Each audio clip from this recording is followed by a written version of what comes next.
Good afternoon friends. आज આપણે જોઈશું रेसिपी ऑफ हैप्पीनेस. आज हम देखेंगे रेसिपी ऑफ हैप्पीनेस क्या है. रेसिपी ऑफ हैप्पीनेस का मतलब क्या है कि जीवन जीने के लिए क्या रेसिपी चाहिए. तो पहला मेरा प्रश्न है कि व्हाट इज रेसिपी.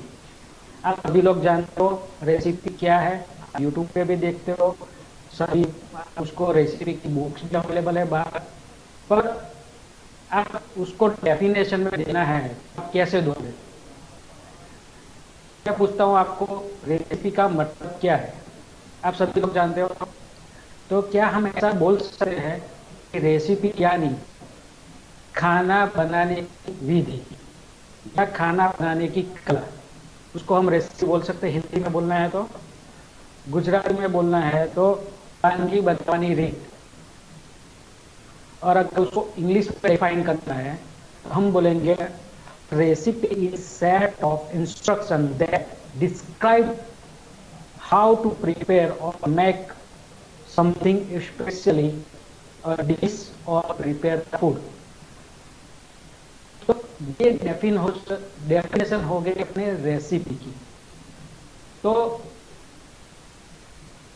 मेरी इस बात से जो भी सहमत है आप उसको चैट बॉक्स में लिख सकते हो वाई. अभी नेक्स्ट है व्हाट इज हैप्पीनेस. सब लोग जानते हो कि हैप्पीनेस क्या है. सभी लोगों को हैप्पीनेस का मतलब अलग अलग रहता है. कोई बोलेगा मेरे लिए हैप्पीनेस मनी है, कोई बोलेगा हैप्पीनेस स्पिरिचुअलिटी है, कोई बोलेगा मेरे लिए मेरी हैप्पीनेस चाइल्ड है. तो सबके लिए हैप्पीनेस का मतलब अलग अलग रहता है. आज मेरे लिए भी हैप्पीनेस का मतलब अलग है. कोई बोलेगा मुझे ट्रैवलिंग अच्छा लगता है तो मेरे लिए वो हैप्पीनेस हो गई. कोई बोले कि मुझे स्विमिंग अच्छा लगता है उसके वो हैप्पीनेस हो गई. तो सभी के लिए हैप्पीनेस का मतलब अलग अलग होता है. पर अगर रेसिपी की तरह अगर हम हैप्पीनेस को भी डिफाइन करना चाहे तो एक सेंटेंस में हम बोल सकते हैं कि जीवन जीने की कला यानी हैप्पीनेस. तो ये दोनों सब मिला के अपने रेसिपी ऑफ हैप्पीनेस बनती है. रेसिपी ऑफ हैप्पीनेस में हम आगे है उसकी डेफिनेशन.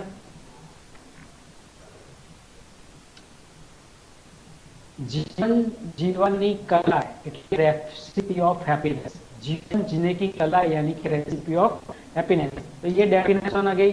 जैसे recipe of spiritual happiness, money happiness,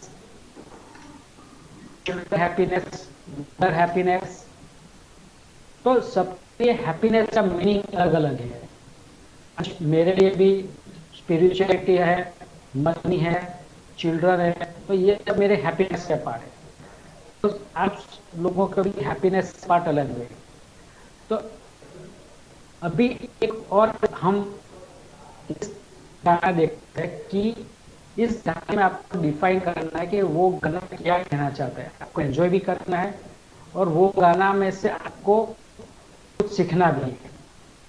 तो चलिए प्ले करते हैं ये गाना. आप सभी लोग ये गाने बहुत बार सुन चुके हो, आपको पता ही है, फिल्म है दिल चाहता है, और ये गाना मैं प्ले कर रहा हूँ आपके लिए.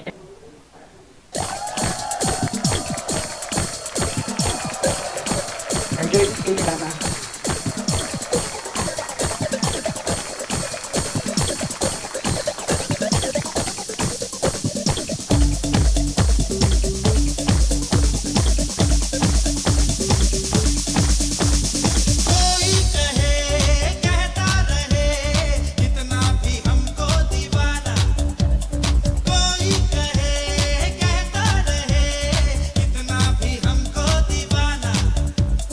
हम लोगों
आई होप सबने गाना एंजॉय किया होगा।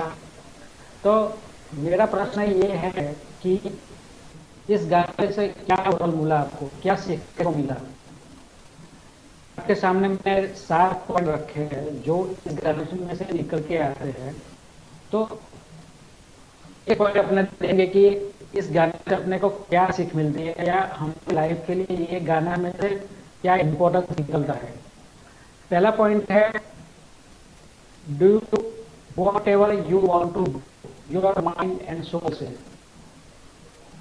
बहुत सारे लोग ऐसे होंगे कि किसी और के कहने पे चलते होंगे, या किसी और का जो भी दिखाया हुआ रास्ता है उस पर चलते होंगे, तो वो अपने खुद का रास्ता नहीं बना सकते। वो हर पूरी जिंदगी दूसरे के बताए हुए रास्ते पे चलते हैं, वो खुद की सोच खो बैठते हैं। उनको मेरी रिक्वेस्ट है कि आप अपनी खुद की सोच बनाओ, खुद का एक व्यू डेवलप करो, खुद के विचारों से चलो, तो आपको लाइफ में हैप्पीनेस प्राप्त होगी। दूसरे के बताए हुए रास्तों या आपका दूसरों ने जो बोला है उसी को आप करोगे तो आपको कभी हैप्पीनेस नहीं मिलेगी, आप जीवन में खुशी नहीं मिलेगी। तो आपको क्या करना है, आपका मन और बॉडी या आपकी सोल यानी कि आत्मा जो कहती है वो आप करने का ट्राई करो, तो आपको 100% हैप्पीनेस मिलेगी, जीवन में आनंद मिलेगा ही मिलेगा। दूसरा टेक है पॉइंट अपना, don't take tension about the world और अवर रिलेटिव्स और any other person what they say. हमारे जहन में हर बार पीछे चलता रहता है, एक थॉट्स ऑफ माइंड होता है जो हर बार कुछ अलग अलग बोलता है। दुनिया क्या सोचे, वो लोग वो मेरे बारे में क्या सोचती होगी या सोचता होगा। जो भी रिलेशन में आप ये सब सोचोगे ना, आपको कभी जीवन में आनंद प्राप्त नहीं होगा। जब तक आप ये सोच में से बाहर नहीं आओगे, आपको जीवन में कभी भी आनंद प्राप्त नहीं होगा। दुनिया क्या बोलती है और वो मेरे बारे में क्या सोचती है सोचता है, वो आप सोचना छोड़ दो। जब तक आप वो सोचते रहोगे ना, आप दुखी ही रहोगे, आपको कभी सुख की प्राप्ति या अनुभूति नहीं होगी जीवन में। तो मेरा दूसरा पॉइंट है, don't take tension about the world और आवर रिलेटिव्स और अदर पर्सन। आपको क्या करना है, आपका जो बॉडी, जो पहला पॉइंट है, आपकी बॉडी या माइंड जो भी बोलता है उस हिसाब से आप अपना गोल जीवन में डिसाइड करो कि आपको कहाँ पहुँचना है, आप क्या जीवन में अचीव करना चाहते हो, आपको कहाँ पहुँचना है, क्या पाना चाहते हो। वो 5 साल बाद 10 साल बाद आपको, आप अपने सेल्फ को या अपने आप को कहाँ देना चाहते हो वो आप डायरी में लिख के रखो और हर दिन उसको रिपीट करते रहो। तीसरा पॉइंट है, break the relation which you get burden. हमारे जीवन में बहुत सारे रिलेशन ऐसे हैं जिसको हम नहीं लेके चलना चाहते, फिर भी उसको साथ लेके चलना पड़ता है। हमारे रिलेटिव्स में भी आपको ऐसा कोई होगा जो ज्यादा पसंद नहीं करता, आप उसको ज्यादा पसंद नहीं करते, या कोई फ्रेंड सर्कल पे भी होगा, या आप अपने पर्सनल रिलेशन में भी कोई ऐसा होगा जिसको आप पसंद नापसंद करते हो, तो उसको भी आप अपनी छोड़ के नहीं छोड़ नहीं देना चाहिए, मतलब छोड़ देना चाहिए। क्योंकि वो रिलेशन आपको कभी सुख प्राप्त नहीं होने देगा। वो रिलेशन आपको हर बार अपनी जहन में टेंशन देगा, इमोशनल देगा, आप उससे बाहर नहीं निकल पाओगे। तो जीवन में जो भी बड़ा रिलेशन है उसको आप ब्रेक करके आगे बढ़ो, तभी आप जीवन में कुछ पा सकोगे, अचीव कर सकोगे, आप अपनी अच्छी लाइफ जी सकोगे। फॉरवर्ड अबाउट फेलियर, कभी कभी हम रिस्क लेने से डरते हैं, तो उससे क्या होगा, आप कुछ भी करने से डरोगे तो आप कभी आगे नहीं बढ़ पाओगे। जब तक आप कोई रिस्क नहीं लोगे, अब कैलकुलेटिव रिस्क लेके आगे नहीं बढ़ोगे, तब तक आप जीवन में अनुभूति नहीं होगी सुखी आपको। तो आप फेलियर से मत डरो। फेलियर एक जैसा एग्जाम देते हो अपनी स्कूल की, कॉलेज की, आप दी होगी, उसमें अगर फेल हो जाते हो तो क्या करते हो, आप दूसरी बार उसकी प्रिपरेशन करके नई बार देते हो एग्जाम। उसी तरह से लाइफ में भी कुछ आप करने से डर रहे हो, तो एक बार आप अगर फेल भी हो गए, अच्छा वो काम नहीं हुआ, तो उसमें से जो एक्सपीरियंस आपको मिलेगा या जो भी सीख मिलेगी, तो उसके सहारे आप आगे बढ़ सकते हो। वो फॉरवर्ड कर देना, भूल के आगे बढ़ना है कि मेरा ये काम कर नहीं लगा, मेरा ये काम नहीं हुआ, तो उससे आगे बढ़ो, दूसरी बार ट्राई करो, तीसरी बार ट्राई करो, तो उसमें आप सफलता जरूर प्राप्त करोगे। Problem solving techniques, find solution and move ahead, ये हमारे चौथा पॉइंट रिलेटेड है। मतलब अगर आपको किसी वजह से आप जीवन में फेलियर हो गए हो या कुछ काम आपका अटक गया, तो जिस वे से मेथड से किया, तो वो मेथड अगर आपको उस काम में सक्सेस नहीं दिला पाती, तो दूसरा रास्ता पसंद करके उस मेथड को क्लियर कर सकते हो, या उस काम को क्लियर बना सकते हो कि दूसरे रास्ते पे आप चलोगे तो उधर से आपकी मंजिल प्राप्त हो सकती है। जैसे हम कभी कहीं रोड पे जा रहे होते हैं, तो हम क्या करते हैं, अगर वो एक रास्ता ब्लॉक हो गया है या उस पर कुछ हर्डल्स है, तो हम घूम के जाते हैं, दूसरा रास्ता बंद करके जाते हैं। तो लाइफ में भी ऐसे ही, अगर कोई वजह से एक काम बिगड़ गया और वो एक मेथड से क्लियर नहीं हुआ या अपना काम नहीं बना, तो उसको दूसरी मेथड से करने का आप ट्राई करो, तो उसमें आपको 100% सक्सेस मिलेगी ही मिलेगी। Forget about for hurdles which break your life. जो भी जीवन में ऑब्स्टेकल आते हैं आपके जीवन में, वो कुछ ना कुछ आपको सिखा के जाते हैं। उसको, उस हर्डल को अगर करके आगे बढ़ोगे तो आपके जीवन में सुख की प्राप्ति होगी ही होगी। मतलब जैसे आप रोड पे चल रहे हैं, तो आप बम देखते हो या ब्रेक, स्पीड ब्रेकर देखते हो, तो वो क्या करते हो, उस टाइम आप अपना व्हीकल स्लो करके उसके आगे बढ़ जाते हो। तो लाइफ में भी ऐसा ही है, जब भी ऐसा हर्डल्स आता है तो अपनी थोड़ी मर्यादा स्लो कर दो, अपने जीवन की गति स्लो हो जाए, उसको आप पार करोगे तो अगले एक नई गति प्राप्त होगी। तो ये जीवन का नियम है और यूनिवर्सल लॉ है। जब भी हर्डल आता है, आप उसमें से नया सीखोगे और वहां से आप आगे बढ़ोगे, तो आपको अपनी मंजिल की तरफ वो रास्ता ले जाएगा। Everything you apply your own way. But जो भी ये सब हमने सीखा 6 पॉइंट में, तो वो सभी को आपको अपने हिसाब से अप्लाई करना है। जिस तरह की आपको जरूरत है रिलेशन मेंटेन करने की, तोड़ने की, ब्रेक करने की, कोई करने की, सभी आप अगर धीरे धीरे क्लियर करोगे, तो आप अपने डेस्टिनेशन में पहुंच ही जाओगे, हैप्पीनेस आपको प्राप्त हो जाएगी।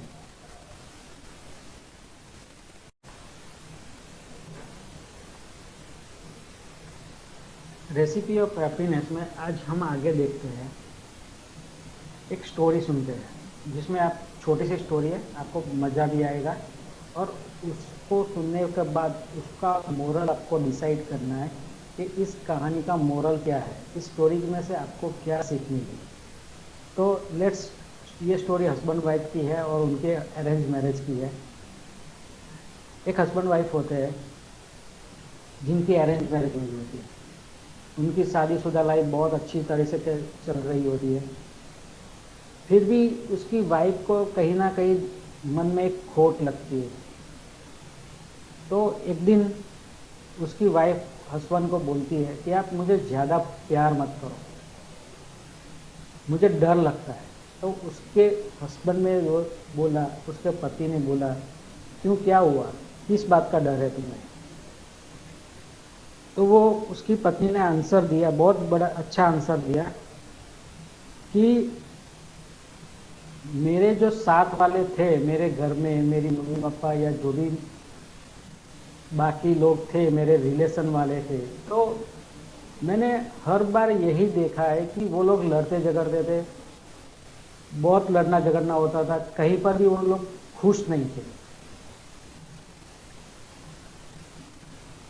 उसके मम्मी पापा भी लड़के झगड़ के उसने देखा है, तो कहीं ना कहीं उसके मन में डर बैठ गया था कि मेरी लाइफ भी हैप्पीनेस में नहीं होगी, मेरी शादी भी होगी तो मुझे भी यही सब देखना पड़ेगा, यही या फिर यही सब झेलना पड़ेगा। तो उसके पति ने आंसर दिया कि हमारे बीच में तो इतना प्यार है कि ये सब नहीं होता है। उसने सोचा था, उसकी वाइफ ने, कि रियल लाइफ में हर बार लड़ना झगड़ना ही होता है, कहीं पर भी प्यार नहीं होता है, वो सब रियल लाइफ नहीं होता है। तो उसके पति ने बोला कि सुख वो हमारे हाथ की चीज है। सुख यानी क्या? सुख में हमारा बात छुपी होती है जो हम उसको निग्लेक्ट करते हैं, उसको इग्नोर करते हैं। और दुख में क्या होता है? दुख वो दूसरा कुछ नहीं, वो एक छोटी सी समझन या समझ फेर होती है जिसकी वजह से हमको वो दुख होता है कि इसने वो मेरी बात नहीं मानी, या वो मेरी बात को पसंद नहीं करता है, या वो मेरे अपोजिट जा रहा है। तो वो बात को लेकर हम दुखी हो जाते हैं। पर कभी आपने सोचा कि आपके लिए जो बात सही है वो दूसरे के लिए गलत भी हो सकती है, या उसको नापसंद भी आ सकते हैं। तो हम ऐसा सोच ही क्यों लेते हैं कि मेरी बात उसको पसंद ही आएगी? उसकी भी नापसंद है, पसंद नापसंद होती है, हर एक लोग की पसंद नापसंद अलग होती है। तो वो हमारी बात से सहमत हो जाएगा, हम ऐसा एक्सपेक्ट क्यों करते हैं, ऐसा क्यों मान लेते हैं कि हम वो हमारी बात से सहमत हो जाएगा, मेरी बात से सहमत हो जाएगा, मेरी मुझे जो पसंद है उसी को वही पसंद आएगा। तो ये दुख में परिवर्तित हो जाता है। सुख और दुख हम अपने आप ही पैदा कर लेते हैं लाइफ में, और कुछ नहीं है। सुख और दुख जो हम गिन के चलते हैं वो हमने ही उसको पैदा किया हुआ है। तो ओवरऑल इस स्टोरी का मोरल ये है कि आप कभी भी ऐसा एक्सपेक्ट मत करो कि दूसरों की बात मेरी बात से सहमत हो जाएंगे, दूसरे लोग मेरी बात से सहमत हो जाएंगे। तो ये स्टोरी का मोरल आपको पता चला है कि जो प्यार है या प्यार में जो भी आप करना चाहते हो, तो आप उस बात से एक्सपेक्ट मत करो कि वो मेरी बात से हर बात पे सहमत हो जाएगा। तो कभी भी लड़ाई झगड़ा भी नहीं होगा, आप दुखी भी नहीं होंगे, आपकी लाइफ हैप्पीली चलेगी। आइए चलते हैं इसकी मोरल ऊपर। तो गुजराती में कहिए तो सुख तो हाथ वगू જ હોય છે, પરંતુ આપણે તેની ખબર નથી હોતી। Happiness is always there but we don't know it. तो दूसरा पॉइंट है दुख એ બીજું કંઈ નહીં પણ मात्र સમજણનો અભાવ છે। Suffering is nothing but lake of understanding. मतलब हम कहीं ना कहीं हमारी अंडरस्टैंडिंग का मिसिंग प्रॉब्लम है, इसकी वजह से हम दुख में पड़ जाते हैं। तीसरा पॉइंट है सुख અને दुख આપણે જાતે જ पैदा करता હોઈએ છીએ। Happiness and sorrow are created by our self. तो ये जो स्टोरी मैंने आपको बताई छोटी सी, उसमें से ये आपको अगर अच्छा लगा है तो आप चैट बॉक्स में लिख सकते हो हाँ अच्छा लगा, या फिर सिर्फ वाइट टाइप कर सकते हो यस। दूसरी स्टोरी देखते हैं।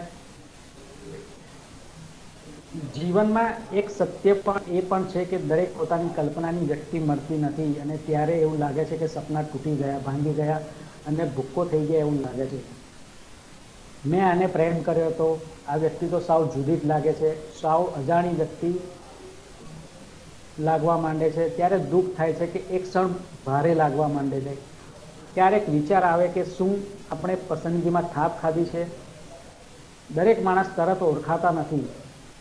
ઘણીવાર સારો માણસ પણ ખરાબ લાગે છે, અથવા તો ઉલટું પણ થાય, ખરાબ માણસ આપણને સારો લાગવા લાગે છે।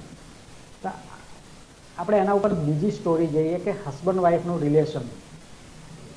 हस्बैंड वाइफ का जो भी रिलेशन है तो उसमें क्या होना चाहिए या क्या होता है।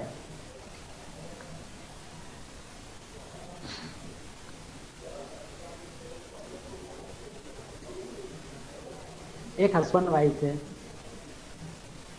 पति ने मैरिज पहले उसका एक अफेयर था, उसके हस्बैंड का एक अफेयर था।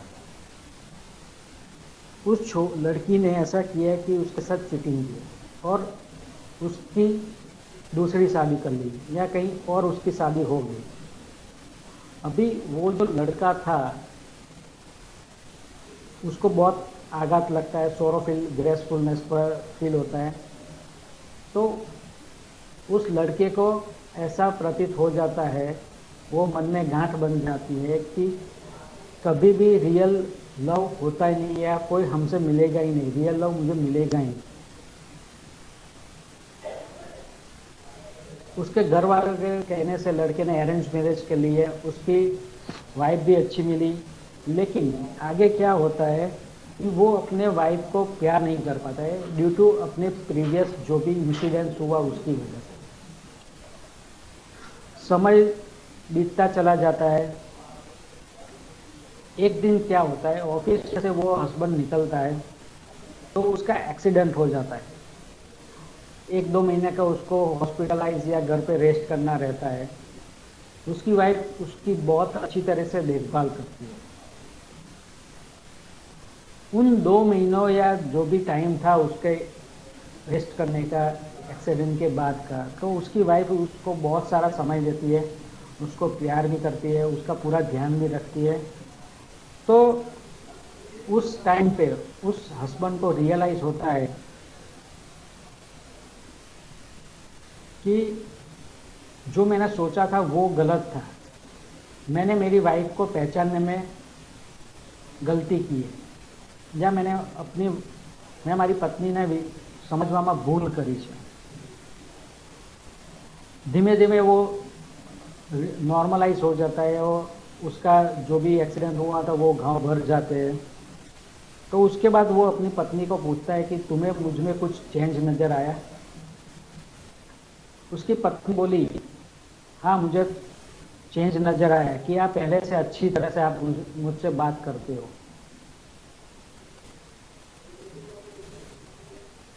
तो उसको एक्सीडेंट के बाद एक रियलाइज हुआ कि मैं कहीं ना कहीं मेरी सोच में गलती थी, जो अब उसको अच्छा लगने लगा है। उसकी वाइफ पहले उसको अच्छी नहीं लगती थी, तो उसको अभी वो वाइफ अच्छी लगने लगी। इसमें मोरल ऑफ द स्टोरी क्या है? આપણે વ્યક્તિને સમજવાનો કે સ્વીકારવાનો પ્રયાસ કરતા જ નથી। આપણે ઘણું બધું માની લેતા હોઈએ છીએ અને આપણે જે માની લેતા હોઈએ છીએ તે સાચું હોતું નથી। માટે તેના માટે અમુક વાર જીવનમાં કોઈ ઘટના પણ નિમિત્ત બનતી હોય છે। ઘણી વાર તમારા બધાની બી લાઈફમાં આવું કંઈક ઘટનાઓ બની જશે કે તમને કોઈ વસ્તુનો કોઈ ઘટના પછી સ્વીકાર થયો હશે કે આ રીતના હું વિચારતો તો એક ખોટું હતું, આવી રીતના વિચાર્યું હતું તો સારું હતું, અથવા તો કોઈ બી ઇન્સિડન્ટ્સ તમારી જિંદગીમાં બની જાય પછી તમને રિયલાઇઝ થઈ છે કે મેં સાલું આવી રીતના વિચાર્યું હોત તો આ સારું સારું, અથવા તો આ વ્યક્તિને મેં આવું ના બોલ્યો હોત, અથવા તો આ રીતના મેં એની સાથે ટ્રીટ ના કર્યું હોત તો વધારે સારું સારું। તમને ઘણાને રિયલાઇઝ પણ થયું હશે। જો તમે બધા આ વાતથી સહેમત હો તો ચેટ બોક્સમાં લખો ભાઈ। ત્રીજો પોઈન્ટ છે, આપણને કોઈ ઘટના પછી સાચી વાતનું જ્ઞાન થાય છે। તમને પણ આ જ વસ્તુ તમારા જીવનમાં પણ રિયલાઇઝ થઈ જશે કે ક્યાંક ના ક્યાંક તમે ખોટા છો, અથવા તો તમે કંઈક ભૂલ કરી એના પછી તમને એનો પસ્તાવો થતો હોય છે। તે પસ્તાવો શું, તમને એનું જે કર્યું એ ખોટું સ્ટેપ લેવાઈ ગયું એનું તમને ભાન થયું, એ તમારા જીવનમાં પ્રતીત થયું, એ તમારું હકીકત છે। એ ઘટના પછી તમને રિયલાઇઝ થયું કે આ વસ્તુ સાથે અથવા તો આ વ્યક્તિ સાથે મેં ખોટું કર્યું, આવું નહોતું બોલવું જોઈતું। કોઈ રિલેશન તૂટી ગયા પછી તમને રિયલાઇઝ થાય કે મેં એની સાથે રિલેશન તોડીને ભૂલ કરી છે, અથવા તો કોઈ ફ્રેન્ડ્સને તમે કંઈ કહી દીધું તો તમને રિયલાઇઝ થાય કે મેં એના આ વસ્તુ ખોટી કહી દીધી। તો આ બધી તમારા જીવનમાં નાની નાની વાતો તમને હેપીનેસ ઉપર અસર કરે છે, તમારી સુખ માટે અસર કરે છે। તો આ બધી વાતોનું ધ્યાન રાખવું જોઈએ। હવે આગળની સ્ટોરી જોઈએ। આગળની સ્ટોરી છે એક છોકરી અને એના લવ વિશેની અને એના સેપરેશન વિશેની।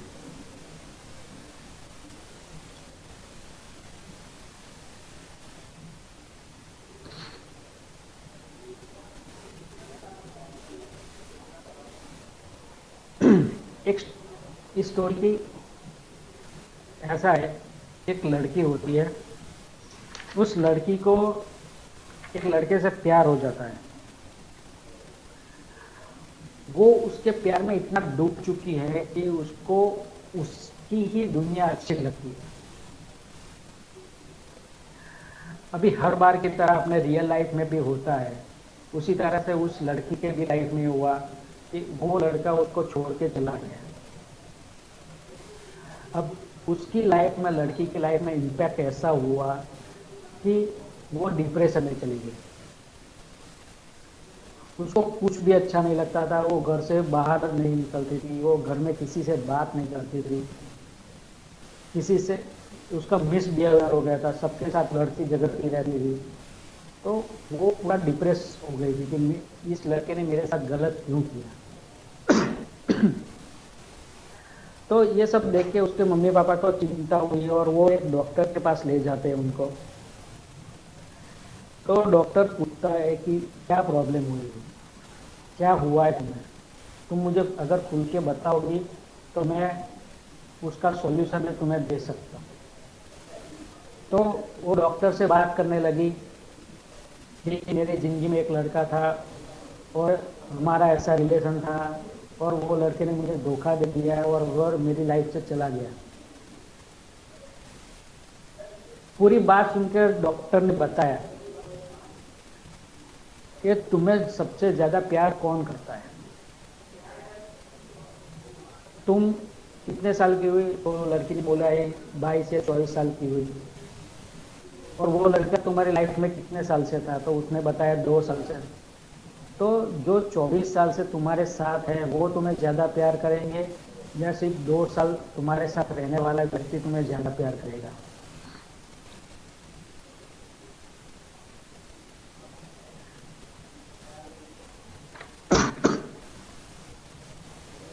तो ये मोरल ऑफ द स्टोरी इसमें क्या है कि જે આપણા નથી તેને આપણે આપણા માની લેવાની ભૂલ કરી બેસતા હોઈએ છીએ।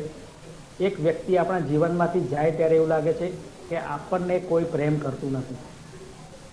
अगर कोई हमारी लाइफ में से चला जाता है तो हमको ऐसा लगता है कि अब मेरा लाइफ ख़त्म हो गया, लेकिन ऐसा नहीं होता है। इस स्टोरी में से ऐसा है कि શું આપણે આપણી જાતને પ્રેમ કરીએ છીએ? સૌથી વધારે ઇમ્પોર્ટન્ટ પ્રશ્ન છે તમને બધાને। તમે કોઈ દિવસ તમારી જાતને પ્રેમ કર્યો છે? હું તમને સવાલ પૂછું છું, શું તમે તમારી જાતને પ્રેમ કર્યો છે? कभी आपने अपनी सेल्फ लाइफ को प्यार लव किया है? જે જીવનમાંથી ચાલ્યો ગયો અથવા ચાલી ગઈ તે તમારા જીવનમાં કેટલા સમયથી હતા? 1 વર્ષ, 2 વર્ષ, 3 વર્ષ કે 5 વર્ષ? શું તમે आवड़ा मोटा कोईना प्रेम वगर थया छो? कब क्या आप इतने बड़े किसी के प्यार के बगैर हुए? આપણે આપણા લોકોને પ્રેમ કરે છે તે પણ ટેકન ફોર ગ્રાન્ટેડ લઈએ છીએ આપણે। જિંદગીમાંથી કોઈ વ્યક્તિના જવાથી કે જિંદગીને કોસવી કે નકામી સમજવી કે કોઈને દોષ દેવા, આનાથી મોટી આપણે બીજી ભૂલ શું કરી શકીએ? આપણે ઘણી વાર ધારી લેતા હોય કે ભાઈ મારી જિંદગીમાંથી આ વ્યક્તિ જતો રહ્યો તો મારી જિંદગી સ્ટોપ થઈ ગઈ અથવા તો હવે નકામી થઈ ગઈ, આપણે સુસાઇડ કરવા માટે જતા રહીએ છીએ, જે ખોટી, તદ્દન ખોટી વસ્તુ છે। એવું જિંદગી માટે ના વિચારવું જોઈએ। જિંદગીનું જો એક ચેપ્ટર પૂરું થાય છે તો જિંદગીની કથા પૂરી નથી થઈ જતી। આપણે જિંદગીને નવી શરૂઆત કરવી જોઈએ। જિંદગીમાં ક્યારેક વળાંક લેતી હોય પણ ત્યાં આગળ પણ રસ્તો હોય જ છે જે અગાઉ કરતાં વધારે સારો હોય છે। This is the story of moral of the story.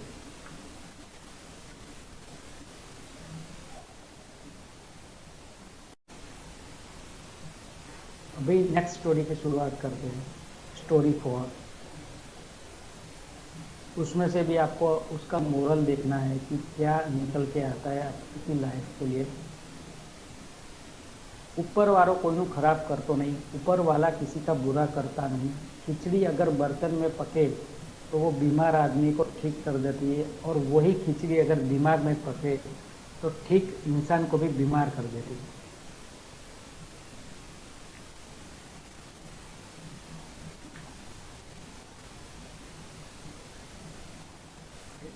इस स्टोरी की शुरुआत करते हैं। एक छोटी सी स्टोरी है। एक आश्रम था, उसमें गुरुजी और उनके शिष्य रहते थे। गुरुजी सब शिष्यों का अच्छी तरह से ध्यान रखते थे और उसको बहुत प्यार भी करते थे, साथ में शिक्षा भी देते थे उस गुरुकुल में। अभी एक बार क्या होता है कि एक शिष्य की बहन की शादी होती है, तो उस शादी के लिए वो शिष्य गुरुजी के पास जाता है कि मुझे, मेरी बहन की इस तारीख को शादी है, तो मुझे घर भी जाना है, और अगर आप भी अगर साथ में चलते तो थोड़ा अच्छा भी हो जाता है और अच्छा भी लगता है, और मेरी बहन की शादी भी निपट जाती। गुरुजी बोले ठीक है, अपने उस दिन सोचेंगे। फिर हर रोज़ समय निकलता जाता है, गुरुजी कुछ भी नहीं बताते उस शिष्य को। शिष्य बेचैन हो जाता है।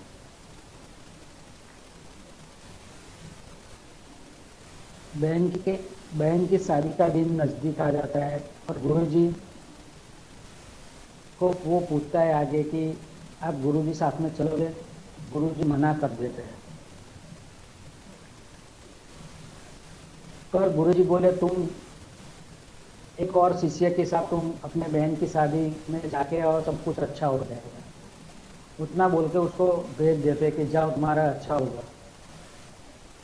जिस दिन शादी होती है उसके अगले दिन वो शिष्य गुरुजी के प्रणाम करके निकल जाता है, और साथ में उसका दूसरा फ्रेंड को भी ले जाता है।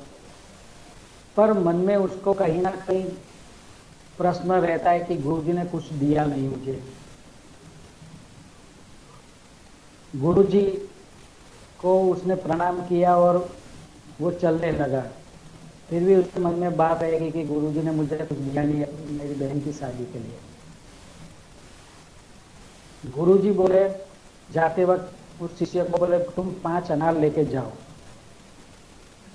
और अपनी शांति से आपकी बहन की शादी को अच्छी तरह से निपटाओ, और चिंता मत करो, सब साथ में और सब कुछ ठीक हो जाएगा।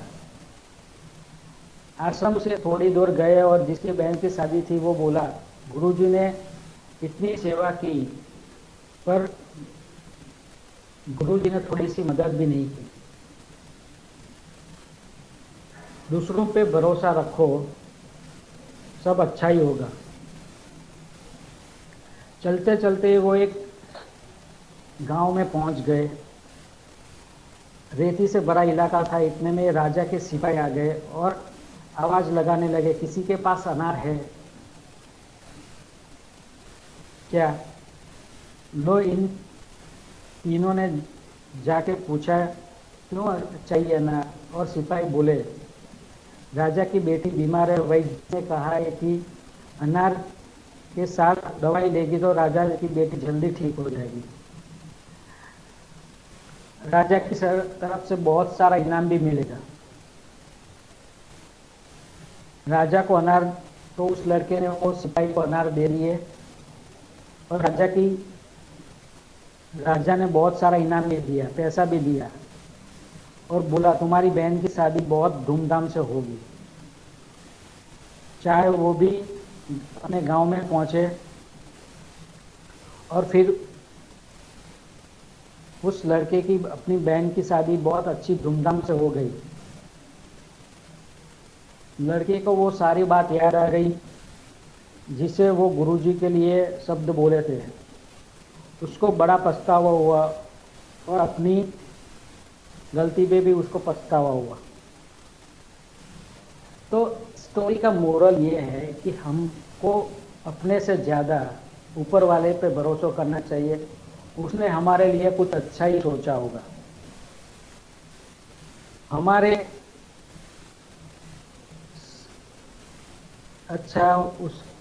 से अच्छा उसका प्लान होता है। भरोसा रखिए, फिर चमत्कार भी होगा।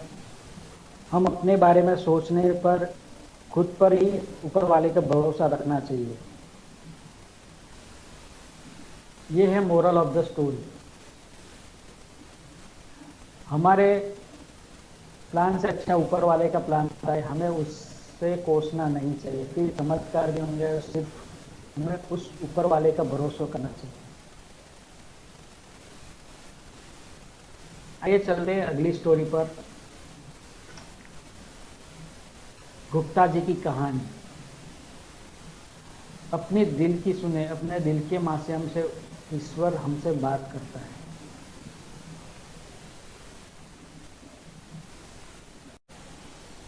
गुप्ता जी की कहानी, ये स्टोरी है गुप्ता जी की। गुप्ता जी ऐसे तो बहुत प्रैक्टिकल थे। वो जॉब करते थे, रोज का उनका रास्ता तय था। उसी रास्ते पे एक चाय की इडली वाला था। वो वहाँ पे हर रोज चाय पीने बैठते थे।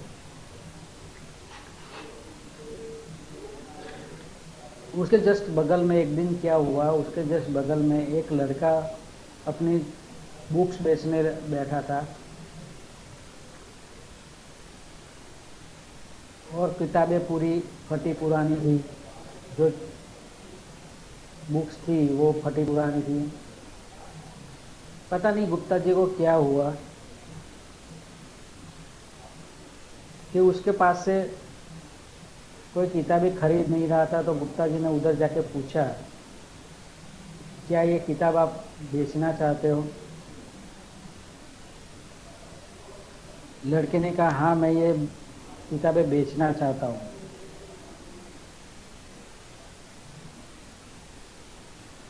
लड़के को पूछा कि किताबों का क्या मूल्य है, क्या प्राइस है? वो लड़का बोला, मुझे 5,000 रुपये में इसको बेचनी है। गुप्ता जी गुस्से में आ गए और बोले, इस किताबों के तुम्हें कोई 500 रुपया भी नहीं देगा और तुम्हें 5,000 रुपये चाहिए? लड़के ने बहुत अच्छी तरह से उसको जवाब दिया गुप्ता जी को कि मेरे मेडिकल कॉलेज में दाखिला हो गए और वो मुझे उसकी फीस 5,000 रुपये पे करनी है। पता नहीं क्यों गुप्ता जी को उस लड़के पे रहम आ गया और वो किताबें भी खरीद ली और सामने से उसको 5,000 रुपये भी दे दिए। अभी गुप्ता जी सोच रहे थे कि मैंने इस लड़के से किताबें खरीदने के बाद कोई गलती तो नहीं कर ली, मैं इमोशनल फूल तो नहीं बन गया। गुप्ता जी अपने यही सोचते सोचते अपने कार में बैठे और घर चले गए। कहीं बहुत समय बीत गया। फिर उस लड़के की चिट्ठी आती है कि मेरा दाखला मेडिकल कॉलेज में हो गया और मेरे अच्छी तरह से पढ़ाई भी चल रही है। और ये चिट्ठियों का चलना हर एक मेथड बन गया था। गुप्ता जी भी लड़के को चिट्ठी देते थे, लड़का भी गुप्ता जी को चिट्ठी देता था। तो पत्र का देना और लेना चलता रहता था। उसी तरह से अब लड़का मेडिकल कॉलेज पास भी करके बाहर भी निकल गया था, उसकी अच्छी जॉब भी लग गई थी। हर रोज जब भी गुप्ता जी को टाइम मिलता उस लड़के की खबर अंतर पूछ लेते थे। अभी गुप्ता जी की एक लड़की थी, अभी वो भी बड़ी हो गई थी और उसकी भी एक शादी करने का मौका आ गया। गुप्ता जी को शादी के दिन उस चेक मिलता है $1,00,000 का और उसके साथ एक चिट्ठी मिलती है। और गुप्ता जी वो चिट्ठी खोल के देखते हैं तो वो उसी लड़के की थी जिस लड़के को गुप्ता जी ने बहुत साल पहले 5,000 रुपये दिए थे। आज वो लड़का बहुत अच्छी पोजीशन पे था और उसकी शादी भी हो गई थी, उसके भी बच्चे थे। उसमें लिखा था उस चिट्ठी में कि मैं आपकी बेटी की शादी में भी आ रहा हूँ और आपने जो मुझ पर एतबार किया था और 5,000 रुपये दिए थे, उसकी वजह से आज मैं इस मुकाम पर पहुंचा हूँ। इस बात को लेकर गुप्ता जी सोचने लगे कि मैं इमोशनल फूल नहीं था। उस दिन मैंने अपने दिल की बात सुनी तो आज इस लड़के को अच्छा मुकाम मिल गया है। हम जब भी अपने दिल की बात सुन के कुछ अच्छा करते हैं तो एक हैप्पीनेस मिलती है, सुख मिलता है। दिल में छुपी ईश्वर की आवाज़ आप सुन लेते हो तो ईश्वर भी खुश हो जाता है। और आप जब भी ये आवाज़ सुनो, किसी की मदद ज़रूर कीजिए। इस स्टोरी के माध्यम से ईश्वर हमें कुछ बताना चाहता है। जब जब आपका दिल करे कुछ अच्छा करने को, तो ज़रूर कीजिए, उसमें बड़ा आनंद आता है। दिल में छुपी होती है ईश्वर की आवाज़। किसी की मदद करके देखिए, आनंद आएगा, आपको एक हैप्पीनेस मिलेगी। जिस हैप्पीनेस की आप तलाश करोगे वो आपको अपने अंदर से मिलेगी कि आप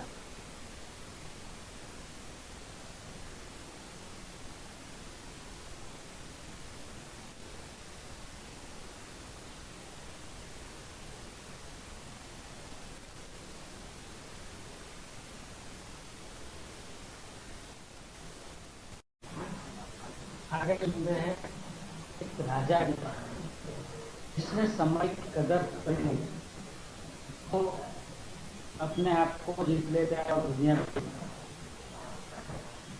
जो समय की कदर करना चाहता है, जीवन में हैप्पीनेस भी पा लेता है और अपनी जो जगह पे जाना चाहता है वो भी मुकाम हासिल कर लेता है। एक एग्जाम्पल है, अखबार चाय के साथ आता है तो वो सुनने में अच्छा लगता है और शाम को वही अखबार एक रद्दी बन जाता है। आइए सुनते हैं एक छोटी सी कहानी, एक राजा की कहानी। एक नगर होता है, वहाँ पे ऐसा होता है कि कोई भी राजा है उसको 5 साल ऐसा राजा रहने का होता है।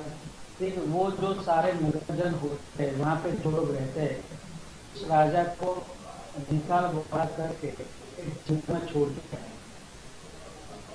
तो ऐसा जंगल होता है कि जहाँ पे ना खाना पीना है, ना कुछ रहना ढंग से है, वहाँ पे सब जंगली जानवर है। वहां से एक स्टोरी शुरू होती है जहाँ पे उस राज्य में जो राजा आता है, वो जो नगर में रहते हैं वही सब उसको 5 साल के बाद वहां पे उसको जंगल में दूसरी जगह छोड़ के आता है, जहाँ पे जंगली जानवर होते हैं। अभी एक दिन ऐसा होता है कि एक राजा का तय हुआ 5 साल खत्म हो गए और दूसरा राजा उनको ढूंढना था, नगर जंगल को, वहाँ पे जो रहने वाले थे उनको। वहां पे एक नगर में एक आदमी था, वो लोग नगरजन उसको राजा बनाना चाहते थे। पहले तो वो नगरजनों ने बहुत उसको ट्राई किया कि उसको राजा बना दे, पर वो आदमी पहले मना करता। अब पता नहीं इस बार क्या हुआ कि वो आदमी राजा बनने को तैयार हो गया। सारे नगरजन हो गए और खुशी खुशी अपने उसको अपना राजा स्वीकार कर लिया, सब उसको स्वीकार कर लिया। अभी वो आदमी इतना चतुर था कि वो राजा बनने के बाद पहला काम उसने ऐसा किया, पहले वर्ष में उसने जहाँ जाना था जंगल में, वो पहले तो वो उस जंगल का पूरा मुआवना उसको सैनिकों के साथ करता है। उसके बाद जब वो राजा बना तो उसने पहले समय वहां से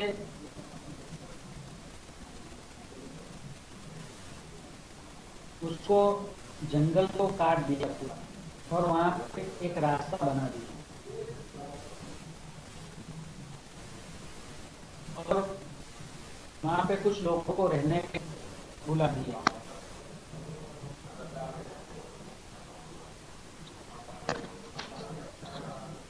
दूसरे साल में वहां से उसने सारे जंगली जानवर हटवा दिए और उसको कहीं दूर रहने को जगह कर दी।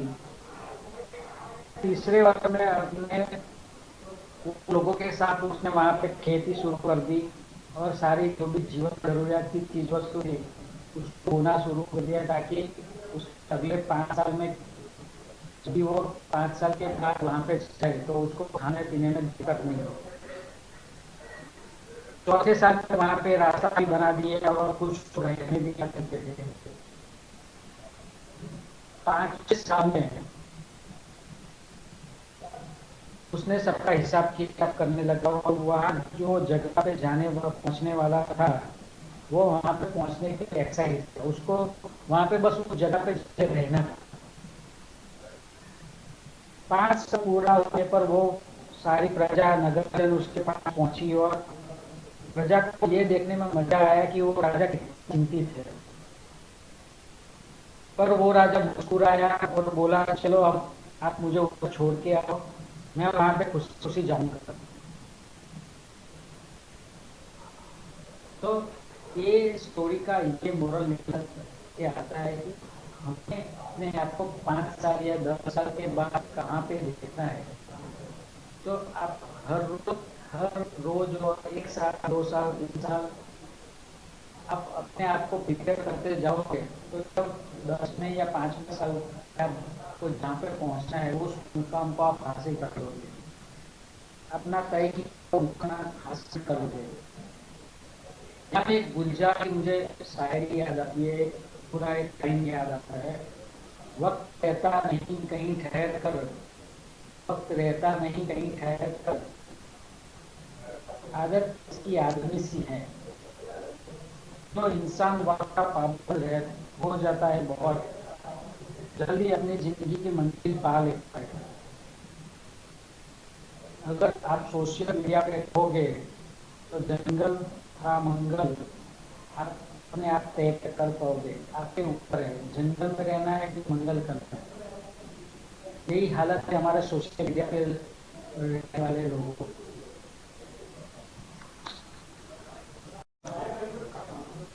चलो एक स्टोरी मुझे समझ शेयर करूँ। 19 एक નગર રાજા અને એનો મંત્રી ફરવા નીકળે છે। ફરતા ફરતા એક રાજા અને મંત્રી એક ખેડૂતના ઘર પાસે ઉભા રહી જાય છે। એમને જોતા જોતા એમના મંત્રીને પૂછે છે કે મારી પાસે બધું હોવા છતાં પણ હું દુઃખી છું અને આમની પાસે કશું નથી છતાં પણ એ સુખી છે, તેનું રીઝન શું, એનું કારણ શું છે? તો મંત્રી એને જવાબ આપે છે કે આ લોકો 99ની ક્લબમાં નથી એટલા માટે એ લોકો સુખી છે। રાજાને સમજાતું નથી અને મંત્રીને પૂછે છે કે શું કીધું મને ફરીથી સમજાવો।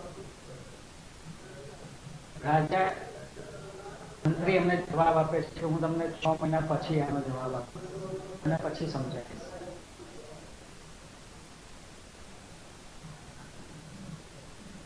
હવે મંત્રી શું કરે છે કે બીજા દિવસે રાતે ખેડૂતના ઘર પાસે 99 સોના મોહર એટલે કે 99 સોના મોહરની પોટલી મૂકી છે।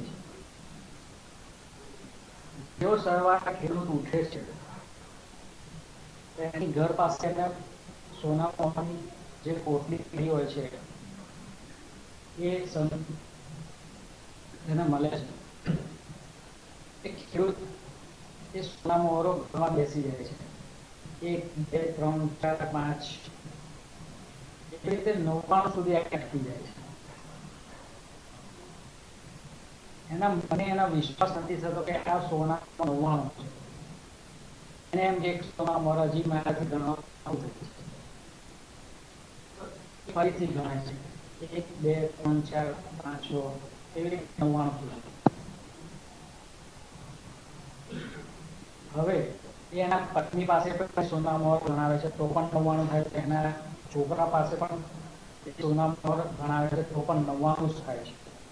હવે એ ખેડૂતને એવી તાલાવેલી લાગે છે કે હું આ સોના મોહરને 100 બનાવીને જઈશ। હવે એના મનમાં એવી લાલચ જાગી જાય છે કે મારે ગમે તે રીતે આ 99 સોના મોહરને 100 બનાવે છે 100 અને એ એની પાસે કમાવા પાછળ લાગી જાય છે। બસ રાત દિવસ જોતો નથી ને બસ એની પાછળ લાગેલો રહે છે કે મારે આને 100 બનાવે છે। પછી ધીમે ધીમે એમના ઘરમાં ઝઘડા શરૂ થઈ જાય છે, એની પત્ની ઉપર ગુસ્સો કરે છે, બાળકો ઉપર ગુસ્સો કરવા માંડે છે અને આ એટલા વધી જાય છે કે એની પત્ની અને બાળકો ઘર છોડીને જતા રહે છે।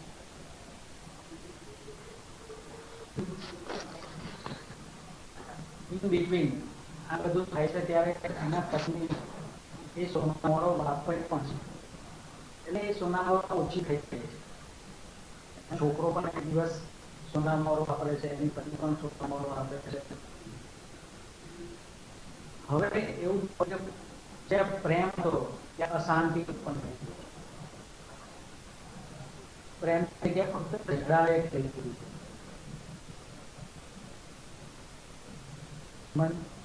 હવે આ બધું એટલું આશ્ચર્યજનક રીતે બને છે. ફરીથી એક મંત્રી અને ત્યાં ફરવા આવે છે અને છોકરાને બધી વાત કરે છે. હવે રાજાને એના ઘરમાંથી ઝઘડાનો જવાબ, સંઘર્ષનો જવાબ સંભળાઈ રહ્યો છે. તે ફરીથી મંત્રીને પૂછે છે કે એ તો ત્યાં શું કર્યું કે આ શાંતિ આ રીતના ઝઘડામાં ફેરવાઈ ગઈ. તો મંત્રી એમને જવાબ આપે છે કે 99 ક્લબની ફેરમાં ફેરો પડી ગયા.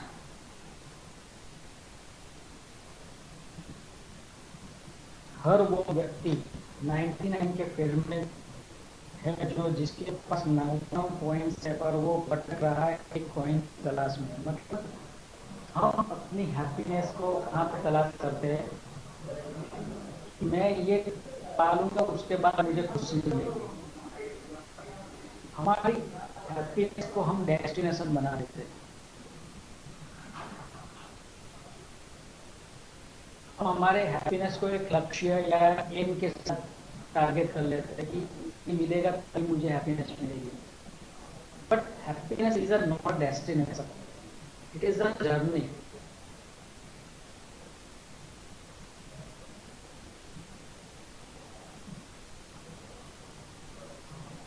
जो नहीं है उसकी तरह में टारगेट बनाने हम उसको भागते हैं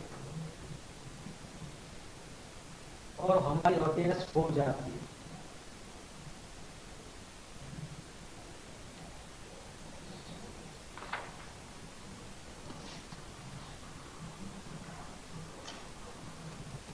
तो वो व्यक्ति 99 के क्लब के फेरे में है जिसके पास 99 पॉइंट्स है पर वह एक कॉइन की तलाश में भटक रहा है.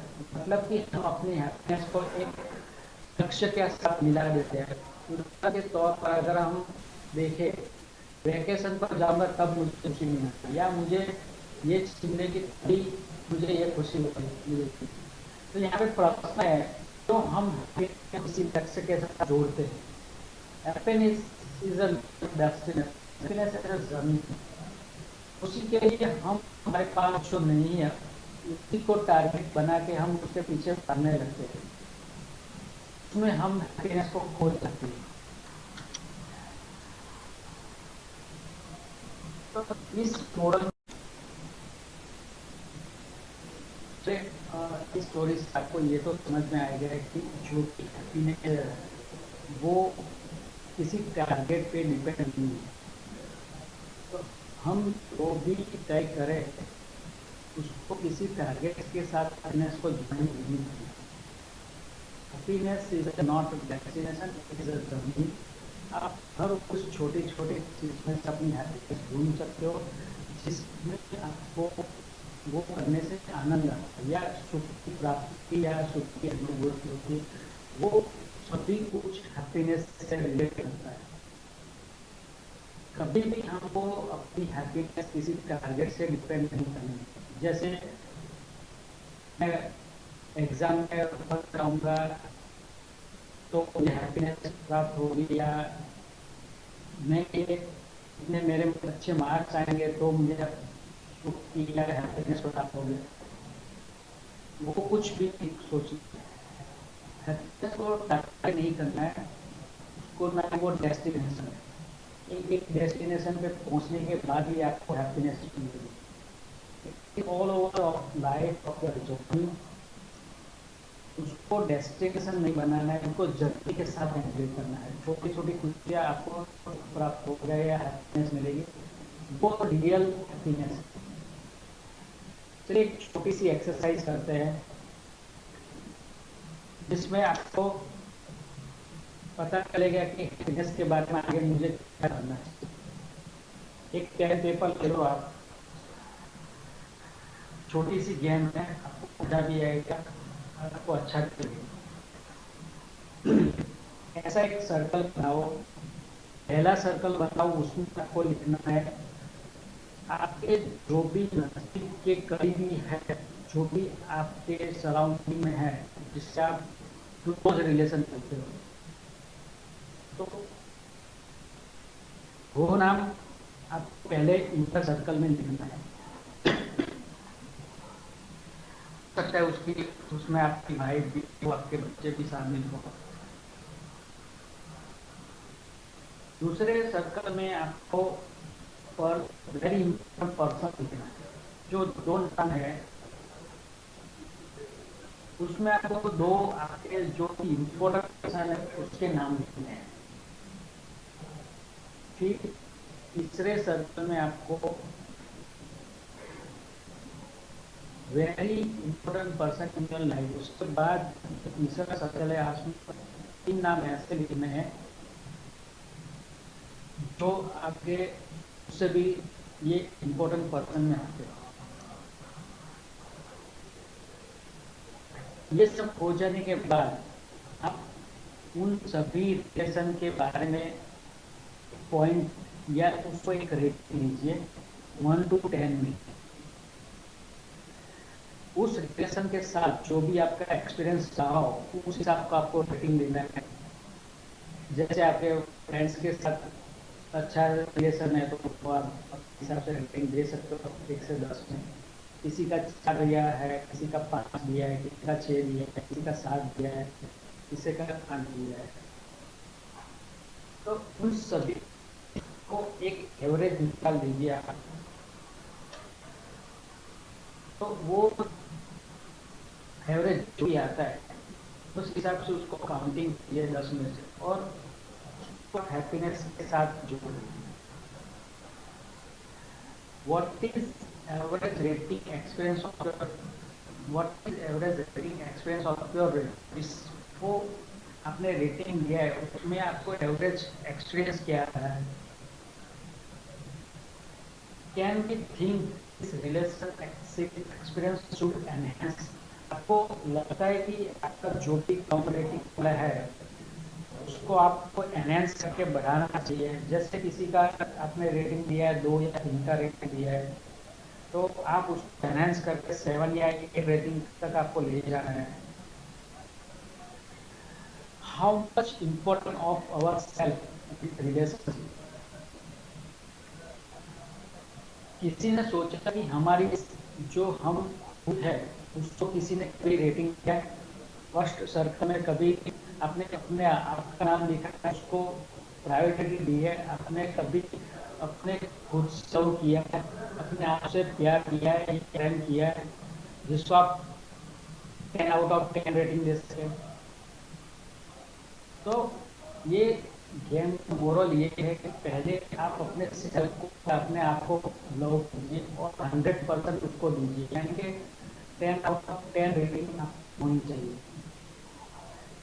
Make it priority first then set other priority, मतलब खुद को आपको दूसरों से पहले रखना है लाइफ में, तभी आपको हैप्पीनेस प्राप्त होगी। ऑफ योर सेल्फ, आपको अपने आप को इम्पोर्टेंस देना है। First create yourself then make changes in out in the world. पहले अपने आप को चेंज करना है, तभी आपको बाहरी दुनिया चेंज दिखाई देगी या चेंज होगी आपके लिए। What is reaction of outside? It comes from inside first. जब तक आप अपने आप को चेंज नहीं करोगे तब तक बाहरी दुनिया कभी भी चेंज नहीं होगी। आपको जो बाहरी दुनिया में देखना है पहले आप अपने अंदर को चेंज करो, अपने सेल्फ को चेंज करो, तो बाहरी दुनिया ऑटोमेटिकली चेंज करेगी। जैसे आपको देखने वैसी देखने को मिलेगी। First connect with yourself, peace, happiness and spirituality. पहले अपने आप को अपना माइंड पीस कर ले और उसको आध्यात्मिक लेवल के साथ जोड़ो, तभी आपको एक हैप्पीनेस का एहसास होगा। जब तक आप अपने आप को अपने सेल्फ या अपने अंदर तक नहीं जोड़ोगे तब तक आपको हैप्पीनेस कहीं पर भी बाहर से नहीं मिलेगी। ये फैक्ट है। अगर ये बात से सहमत हो आप चैट बॉक्स में लिखो पीस या पी या हैप्पीनेस एच।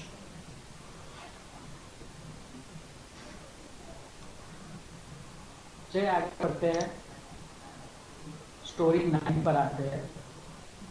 कर्म अपना एड्रेस नहीं भूलता है, यानी कि आप जो भी कर्म करोगे वो कर्म आपको कहीं ना कहीं से ढूंढ ही लेते, चाहे वो आपने अच्छे कर्म किए हो या बुरे कर्म किए हो, उसका फल आपको मिलके ही रहेगा। कर्म का फल कभी, कुछ कर्म ऐसा होते हैं जिसका फल आपको जल्दी मिल जाता है, कुछ कर्म ऐसा होता है कि उसका फल आपको बहुत लंबे समय के बाद मिलता है। इस स्टोरी पे डिपेंड है एक लड़के की स्टोरी। एक लड़का अपने स्कूल से वापस आया और अपनी माँ से बोला कल संडे है लेकिन हमारे टीचर ने हमें एक वर्क दिया है, मुझे 9 लोगों से मिलना है और 9 लोगों से गले लगा के बोलना है जीवन पर विश्वास रखो सब कुछ ठीक हो जाएगा एंड आई लव यू। दूसरे दिन संडे होता है, लड़का जल्दी जल्दी सुबह उठ के तैयार हो जाता है, नहा धोकर तैयार हो गया और उसकी माँ से बोल चलो अब चलते हैं। पर माँ ने कहा बाहर जोरों की बारिश हो रही है और हमारे पास सिर्फ एक ही टू व्हीलर है और मौसम में मॉल में भी कोई नहीं आएगा। लड़के का मुंह बन गया और फिर से उदास उसने देख के माँ से कहा चलो फिर तुम फिक्र मत करो हम साथ ट्राई करके चलते हैं।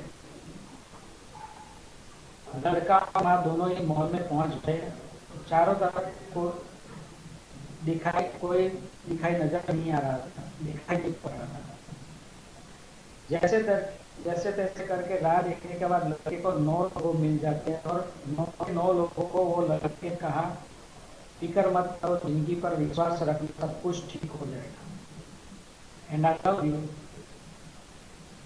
बाद में उसकी माँ ने लड़के को कहा बारिश बहुत तेज हो रही है और हमें रास्ते में पानी भी मिल जाएगा, हम कई दिक्कतों का सामना करना पड़ेगा, हम कहीं अटक ना जाए। लड़का बहुत ही निराश था पर लड़के की माँ की बात मानकर उसने लड़का माँ के पीछे बैठ गया और वो चलने लगा। थोड़ी दूर जाते ही एक सुनसान गली में एक घर दिखाई दिया, उसने माँ से कहा रिक्वेस्ट की और बोला उस घर में मुझे दवा इंसान मिल जाएगा, सिर्फ 5 मिनट भीतर है। रुक जाते हैं, माँ रुक गई, फिर लड़के ने दरवाजा खोला, खटखट, किसी ने दरवाजा नहीं। फिर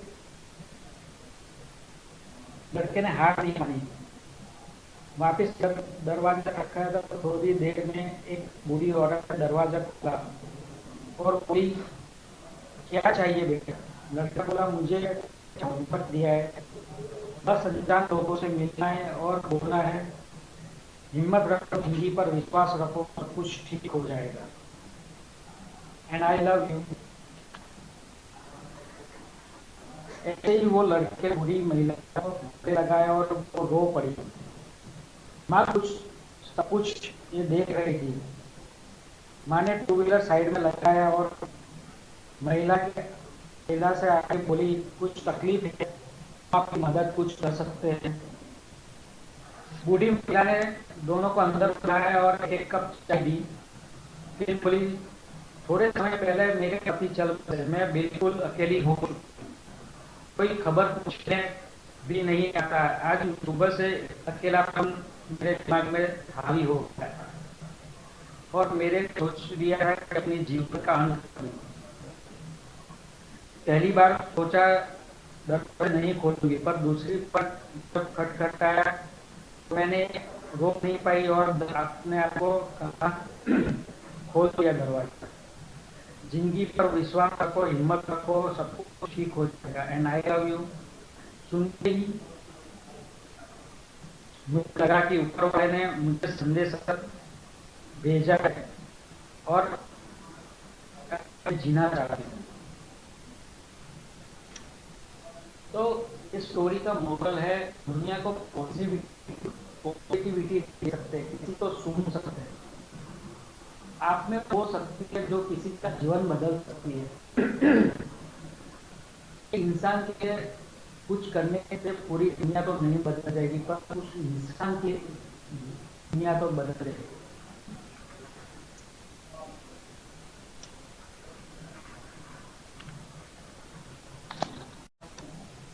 तो ये अपनी नाइस स्टोरी जो भी सुनी है आपने, उसमें आपको अगर मजा आया है तो आप एम टाइप कीजिए चैट बॉक्स में, तो मुझे भी थोड़ा मोर ऑफ द हैप्पीनेस मिले। मैंने भी जो भी आप सबको सिखा है वो आप समझे और आपको अच्छा लगा है। चैट बॉक्स में टाइप कीजिए एम। आगे की स्टोरी पे चलते हैं। आप सबको मजा आ रहा होगा और एंजॉय कर रहे हो। अभी आगे की स्टोरी पे चलते हैं। अच्छी चीजें होने में वक्त लगता है, अच्छी चीजें होने में वक्त लगता है। ऊपर वाला व्यक्ति को उतना ही कष्ट देता है जितना वो जीतने की क्षमता रखता है। एक आदमी की स्टोरी है जो अपने जीवन से निराश हो गया था। कई लोग जानते होंगे कि आज जो भी सोशल मीडिया पे सब चल रहा है, हम अब बहुत जल्दी निराश हो जाते हैं। मुझे लाइक्स नहीं मिला, मुझे इसने लाइक नहीं किया, मुझे फॉलो नहीं कर रहा है, मुझे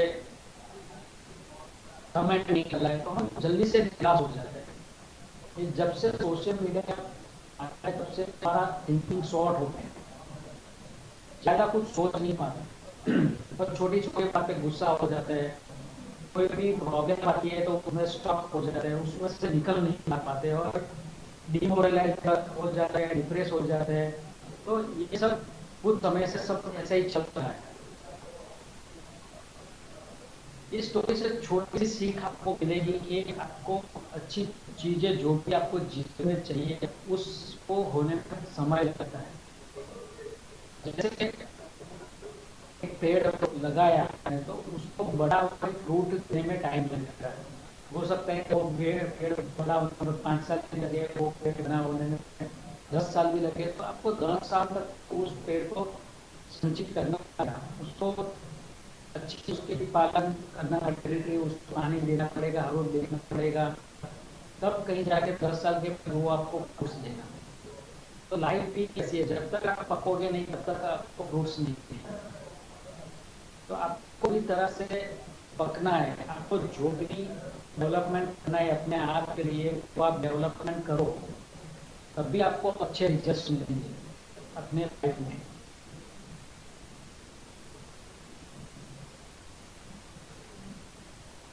एक आदमी की स्टोरी जो अपने जीवन से निराश हो गया था, क्योंकि उसे अपने जीवन में वो प्रयत्न कर करके थक चुका था, बहुत इंतजार करवा रहे, उसको बहुत निराश हो चुका था, कोई काम में उसका मन नहीं लगता था, बस वो निराश हो चुका था। कुछ भी करे उसको यश प्राप्त नहीं होता था, उसका काम बिगड़ ही जा रहा था। एक बार उसने ईश्वर से प्रार्थना की और ईश्वर प्रसन्न हो गए उस पर।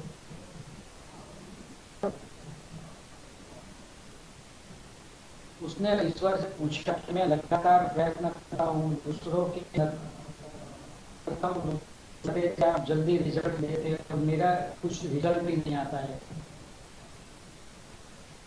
ईश्वर ने मुस्कुराते हुए कहा, मेरे आसपास देखो, मैं घास और बांस दोनों नजर आए। उसने कहा, हाँ मुझे नजर आते हैं ईश्वर, मैंने दोनों के बीच एक मौसम के दोनों के लिए सही थे, सूर्य प्रकाश की घास थोड़ी ही दिन में निकल आती है बाहर, पर जो बांस छुड़ी है उसको बाहर आने में समय लगता है। बांस पहले साल बाहर नहीं आई, फिर भी देखभाल करता रहा, दूसरे साल भी बाहर नहीं आई, फिर भी मैं उसकी देखभाल करता रहा।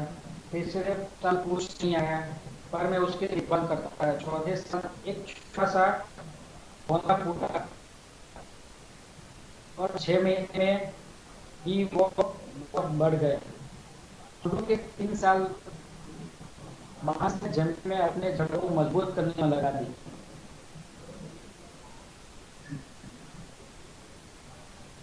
समझ आए जितना भी लग जाए, पर अपने किसी भी जीव का देखभाल करने को मैं नहीं छोड़ता। समय उसको तैयार करने के और वह आपके काम आता है। ईश्वर ने साथ में ये भी बोला, उसको उतनी चुनौतियां देता हूँ जिसमें आगे बढ़ने की चिंता रखता हूँ। अगर आप अपने लाइफ में कष्ट हो तो ईश्वर आपको सुना है, आपकी उस चिंता के सहाय है जिसको मार सकते हैं। उसमें आगे निकलने एक बाघ की तरह ऊपर उठ सकता है। छोटी सी जगह की कुछ दिन लगता है, वही एक भव्य इमारत बनने कई साल लगते हैं। इस स्टोरी का मोरल देखो, अगर आपको लगता है कि आपके नतीजे मिलने वक्त लगता है और दूसरों के नतीजे ज्यादा वक्त दूसरों से ज्यादा लगता है या उम्मीद में ज्यादा वक्त होता है, कभी निराश मत होना। आप लिए कुछ बेहतर नतीजे आपका इंतजार कर रहे हैं, बस आप अपनी मंजिल की ओर कदम बढ़ाते रहिए।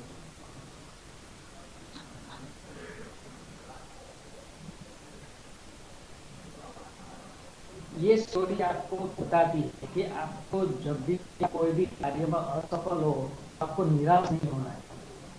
आप उसमें चलो, आपके कार्य होने में विलंब हुआ है या वक्त लगा है, तो आप उसको दूसरी बार ट्राई करो। दूसरी बार आपको जरूर सफलता मिलेगी। आपको वही हैप्पीनेस प्राप्त होगी जो आप एक मंजिल के करीब पहुंच के आपको होगी। तो आपको जो भी कार्य आपको मिला ईश्वर की तरफ से, वो कार्य आप करते रहे और अपने मंजिल की ओर बढ़ते रहे।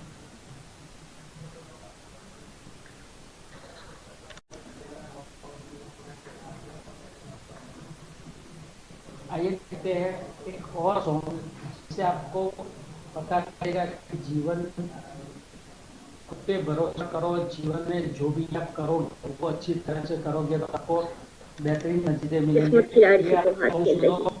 और आप देखो कि वो सॉन्ग में क्या निकल के क्या रहा है।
तकदीर से बिगड़ी हुई तकदीर बना ले, तकदीर बना ले। अपने पे भरोसा है तो ये दाव लगा ले, लगा ले, दाव लगा ले। तकदीर से बिगड़ी हुई तकदीर बना ले, तकदीर बना ले। अपने पे भरोसा है तो ये दाव लगा ले, लगा ले, दाव लगा ले।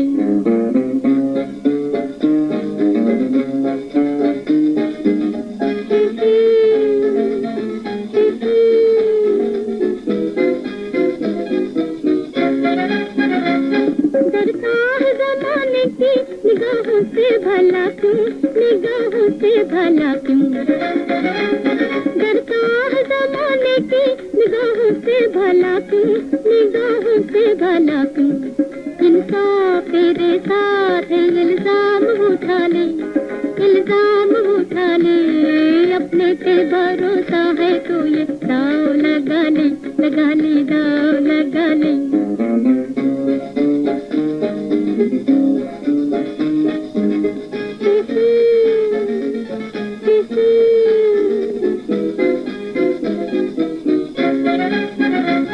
जहाँ को वो जीना है जो अपने ही लिए हो, अपने ही लिए हो, जहाँ को वो जीना है जो अपने ही लिए हो, अपने ही लिए हो, खुद मिट के किसी और को मिटने से बचा ले, मिटने से बचा ले, अपने पे भरोसा है तो ये दाव लगा ले, लगा ले, दाव लगा ले।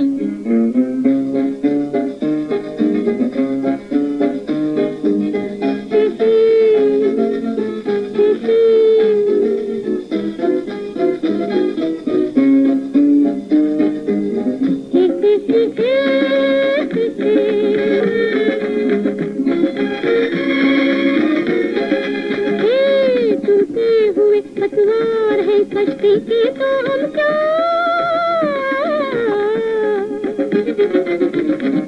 हारी हुई बाहों को ही पतवार बना ले, पतवार बना ले, अपने पे भरोसा है तो ये दाव लगा ले, लगा ले, दाव लगा ले, तकदीर से बिगड़ी हुई तकदीर बना ले, तकदीर बना ले, अपने पे भरोसा है तो ये दाव लगा ले, लगा ले, दाव लगा ले।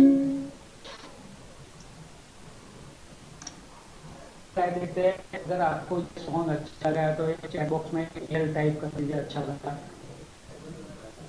इज अ मोरल सॉन्ग, आपको ये सिखाता है कि तुम उसको ही बुलंद करो ताकि कोई और तुम्हें गिरा ना सके, उस पर यकीन करो, आगे बढ़ो। जब तक आप अपने आप पे यकीन नहीं होगा, आप अपने आप को पहचानोगे नहीं, तब तक आप आगे नहीं बढ़ोगे और आपको जो रियल हैप्पीनेस है, वो जो रियल खुशी है, वो आपको मिल नहीं पाएगी।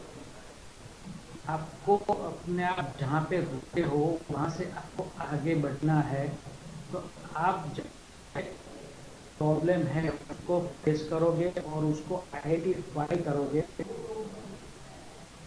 और उसके रिलेटेड नई स्किल सीख के आप आगे बढ़ो, तो आपको रियल हैप्पीनेस मिलेगी। आपको जीवन में जो चाहिए वो आपको मिल नहीं पाएगा।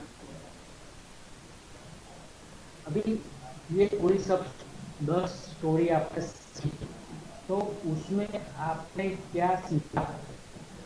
जैसे हम जो भी अपने फर्स्ट स्टार्ट में कहा था रेसिपी क्या है, तो अभी इन सब में से आपको क्या निकल के पूरा निचोड़ क्या है, वो फाइनल रेसिपी ऑफ हैप्पीनेस क्या है वो हम देखेंगे।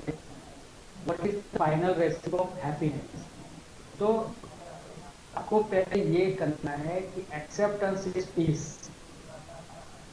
आपको जो भी है उसको, जो भी प्रॉब्लम है उसको एक्सेप्ट करने के लिए, आप में भी जो भी प्रॉब्लम है उसको भी आपको एक्सेप्ट करना है। किसी और में अगर कोई प्रॉब्लम है तो आपको वो एक्सेप्ट करके ही चलना है।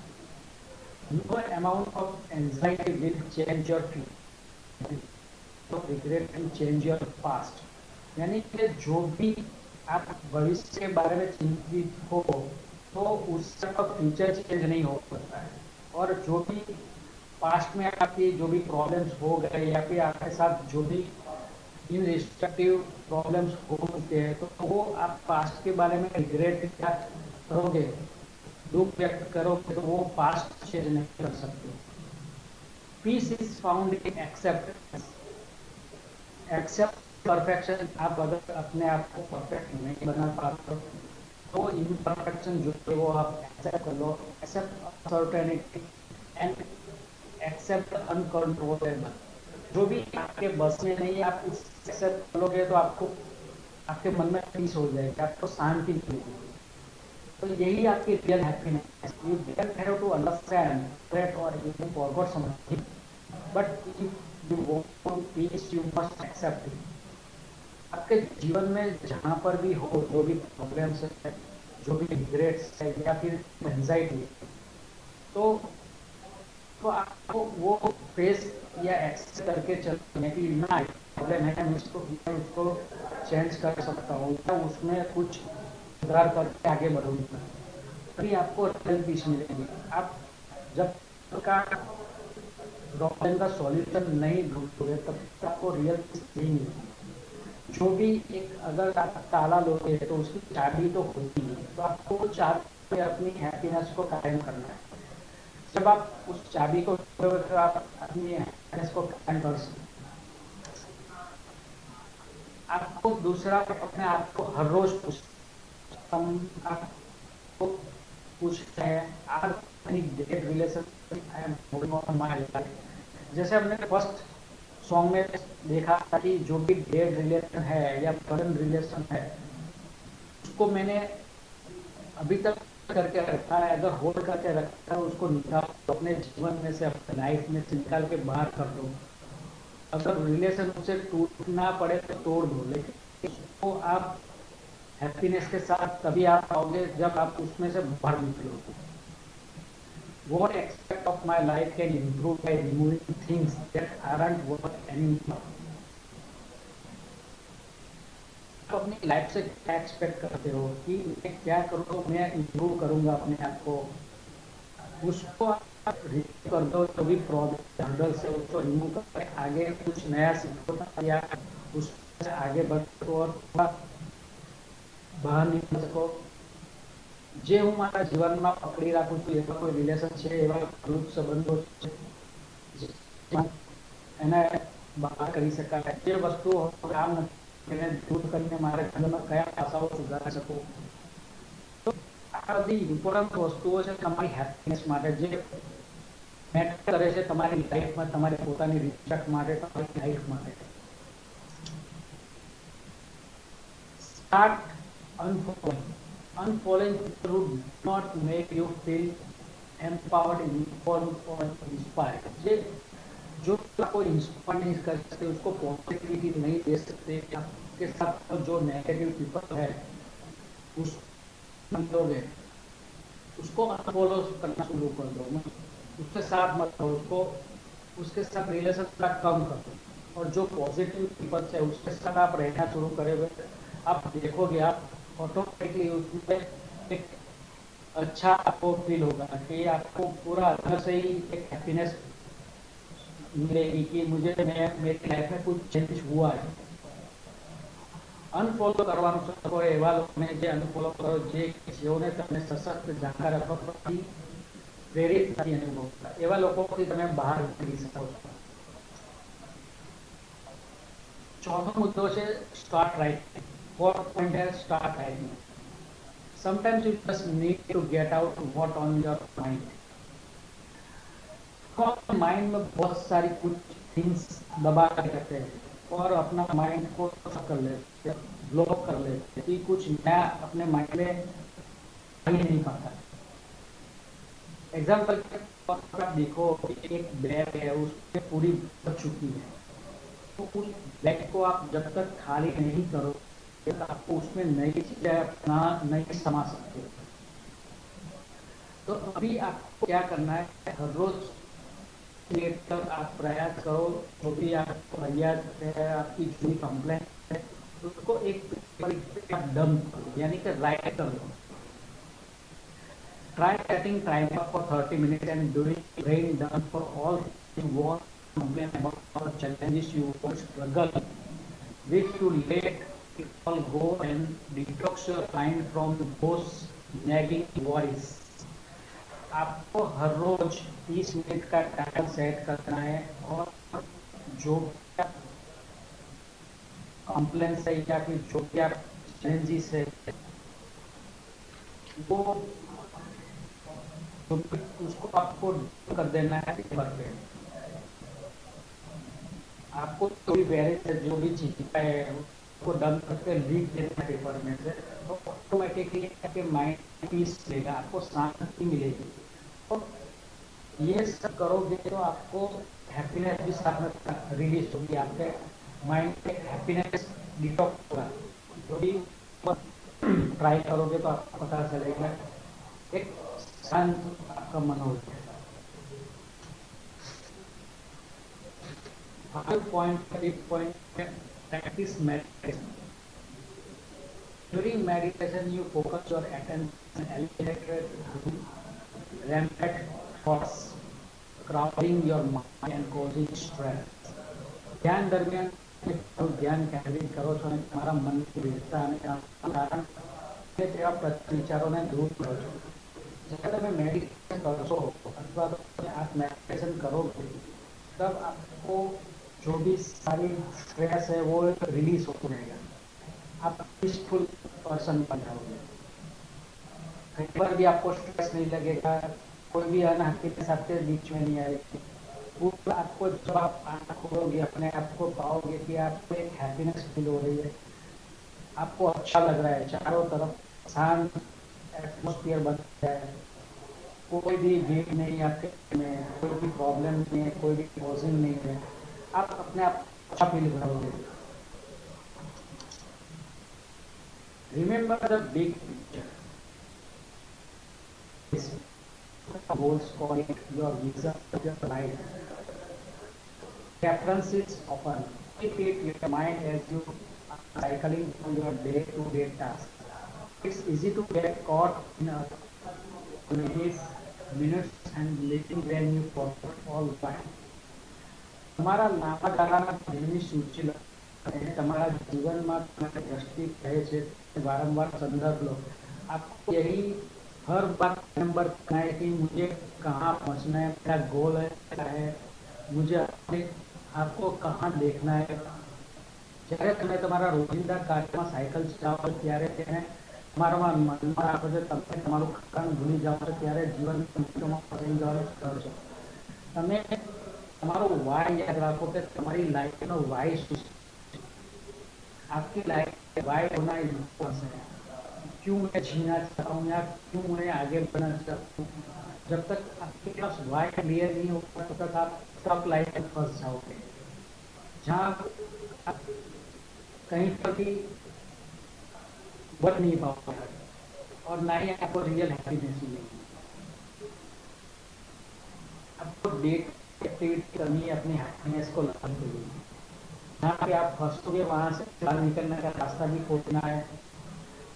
ये तभी होगा जब आप राइट डाउन करोगे, अपने एक लिस्ट बनाओगे, ऑटोमेटिकली आपका माइंड उस तरह से बिहेव करने लगेगा, चेंज आने लगेगा आपका माइंड। और जो आपके अंदर प्रॉब्लम फंसी थी, आपका कंफ्यूजन वाला माइंड रहता था, वो आप क्लियर सोच पाएगा, क्योंकि आपने जो भी प्रॉब्लम था, दिक्कत थी, एंजाइटी थी, वो आपको ढंग से किया पेपर, वो आपका माइंड कूल हो तो आपको जो नया सोचना है आप अच्छी तरह से सोच पाओगे। जब तक अंदर विजन क्लैरिटी नहीं है तब तक आप कुछ अच्छी तरह से सोच नहीं पाते, उसकी वजह से आप कंफ्यूज रहते हो और आपका गोल भी नहीं दिखता है और आप लाइफ में कुछ कर भी नहीं पाते। तो आपको ये सूची आपके पास ही रखनी है कि मुझे आगे लाइफ में बढ़ना है तो क्या क्या करना है। एक क्लियर विजन और क्लियर थॉट्स आपको मिलेंगे तो ऑटोमेटिकली आपको हैप्पीनेस मिलेगी। Thank you for page. ये अब भावसार सर हो गया तो इस तरह से का एक पेज ओपन गूगल में हो गया। आपको अगर ये मेरे रेसिपी ऑफ हैप्पीनेस अच्छा लगा है तो आप मुझे रिव्यू भी दे सकते हो, अपना रिव्यू ड्रॉप कर सकते हो। जस्ट आप गूगल में जाके भावसार सर ये फोटो देखो, उससे कमेंट का बटन है वो आप उससे जाके अपने कमेंट भी लिख दो तो मुझे अच्छा लगे कि मैं आपके आगे मैं प्रोग्राम लाता रहूँगा, तो आपको मजा आएगी। और ये अगर में आपको कुछ आपकी लाइफ में चेंज होगा या आपको अच्छा लगा है रेसिपी ऑफ हैप्पीनेस जो मैंने बनाया है प्रोग्राम, तो अगर वो आपको अच्छा लगा है तो आपको प्लीज़ कमेंट कीजिए गूगल में जाके। Thank you.